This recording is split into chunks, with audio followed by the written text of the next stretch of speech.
संजय राऊत आमचा विषय नाही आणि राहणार नाही. चिटूकमुटूक राजकारण्यांचा नंतर विचार करू नाना पटोलेंची टीका. संजय राऊत हा आमचा विषय कधीच नाही आणि राहणारही नाही. मूळ प्रश्न हा देशातला शेतकरी अडचणीत आलेला आहे. देशाला कसं सुरक्षित करता येतं यावर आमचा भर आहे. बीड आणि परभणीचं प्रकरण हे सरकार पुरस्कृत आहेत. सरकारजवळ अद्ययावत माहिती आहे. जनतेचे प्रश्न डायव्हर्ट करण्यासाठी, गुन्हेगारांना वाचवण्यासाठी हा प्रयत्न सरकारच्या माध्यमातून चालवला जात आहे. महाराष्ट्राच्या संघटनात्मक बाबींवर चर्चा होईल. तिथून सगळे आम्ही एका ताकदीनं महाराष्ट्रात येऊ. महाराष्ट्र आजही काँग्रेसचा आहे, उद्याही राहील, अशी प्रतिक्रिया देत काँग्रेस प्रदेशाध्यक्ष नाना पटोले यांनी संजय राऊतांचा यांना अप्रत्यक्षपणे टोला लगावलेला आहे. संजय राऊत हा काही आमचा विषय कधीही राहिलेला नाही आणि राहणारही नाही. मूळ प्रश्न हा देशातला शेतकरी अडचणीत गेला आहे आणि महागाईमुळे लोक परेशान आहेत. देशाच्या सीमा चीन रोज आपल्या कब्जात घेत आहेत आणि त्यामुळे देश धोक्यात आला आहे. देशाची लोकशाही धोक्यात आली आहे. काँग्रेससमोर देश पहिले आणि मग हे चिटूकमुटूक राजकारणी, त्यांचा आम्ही नंतर विचार करू. देशाला कसं सुरक्षित करता येते यावर आमचा भर आहे. त्यामुळे संजय राऊत आणि अन्य काय बोलतात याकडे लक्ष द्यावं असं वाटत नाही, असा टोला नाना पटोले यांनी संजय राऊत यांना लगावला आहे.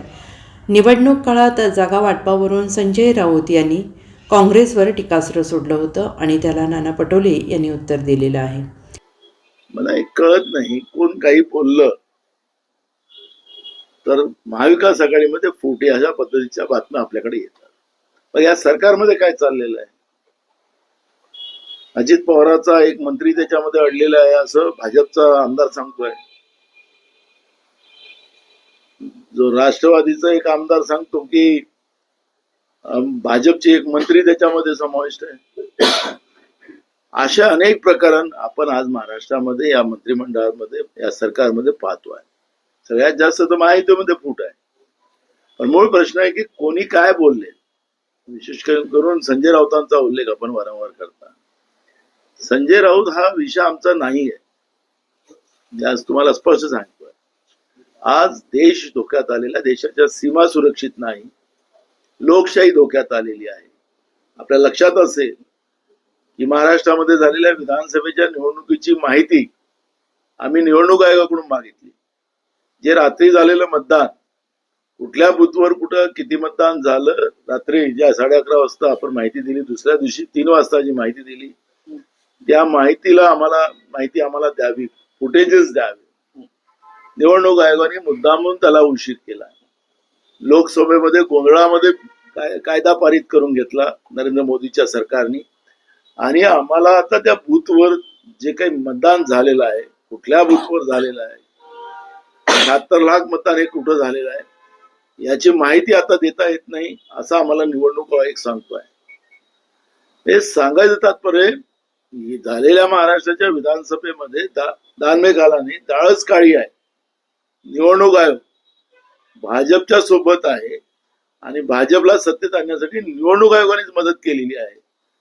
अशा पद्धतीचं चित्र आज आहे महाराष्ट्रामध्ये. या सरकारच्या बद्दल लोकांमध्ये तीळ मात्र सुद्धा हे सरकार आमच्या मताचं नाही अशा पद्धतीचं मत लोकांचं आहे आणि शंकाच शंका आहे.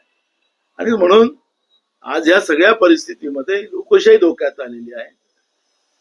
शेतकरी अडचणीत आहे, रोज आत्महत्या होत आहे, बेरोजगारांचे प्रश्न आहेत, महागाई मोठ्या प्रमाणात वाढते आहे. हे प्रश्न काँग्रेससाठी महत्वाचे आहे आणि काँग्रेस ते प्रश्न घेऊन लढतोय.